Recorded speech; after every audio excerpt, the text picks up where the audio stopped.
Hello guys. இப்போ சிறகடிக்க ஆசை சீரியலோடைய promo வந்திருக்கு. இந்த ப்ரோமோல பரசு அங்கிளோடைய பொண்ணோடைய கல்யாணத்துல மலேசியா மாமா கிச்சன்ல நின்னுட்டு ஹெல்ப் பண்ணிட்டு இருக்கிற மாதிரியும், அத முத்து பார்த்துட்டு முத்துவோடைய அப்பா அண்ணா தம்பின்னு எல்லாரையும் கூட்டிட்டு வந்து காமிக்கிற மாதிரியும் ப்ரோமோவை காமிச்சிருப்பாங்க.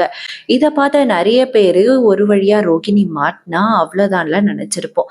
ஆனா இந்த ப்ரோமோலையுமே டைரக்டர் நம்ம எல்லாரையுமே ஏமாத்திட்டாங்க.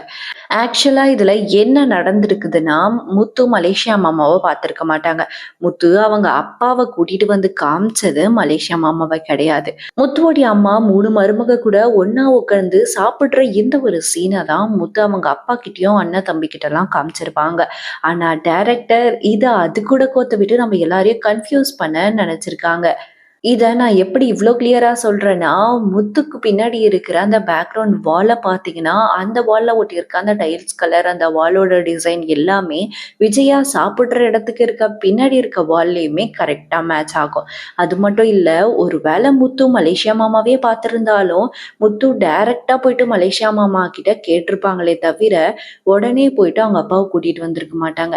ஏன்னா, எங்க அப்பாவ கூப்பிடுற டைம்ல மலேசியா மாமா எங்கேயாவது எஸ்கேப் ஆயிட்டா, அதனால முத்து பார்த்த உடனே ஒண்ணு டைரக்டா போய் கேட்டிருப்பாங்க. இல்லைன்னா அவர் என்னெல்லாம் பண்றாரு அப்படின்றத பார்த்துட்டு வந்திருப்பாங்க. அது மட்டும் இல்ல, இந்த சீன்ல பாத்தீங்கன்னா முத்துவோட ஃபேஸுமே கோவமா இருக்காது, கன்ஃபியூஸாவும் இருக்காது. ஒரு மாதிரி பூரிப்பா தான் இருக்கும். இதை வச்சே தெரியுது அவங்க 4 பேரும் ஒண்ணா உட்காந்து சாப்பிடுறத தான் முத்து காமிச்சிருக்காரு.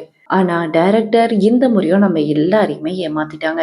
இந்த மேரேஜ் அப்ப ஒரு வேளை ரோகிணியே முன்னாடி மலேசியா மாமாவை பார்த்துட்டு அவரை வெளியே அனுப்ப ட்ரை பண்ணலாம். அப்படி இல்லையா மாறு வேஷத்துல கூட இருக்க சொல்லலாம். ஒண்ணு இது போல நடக்கும்.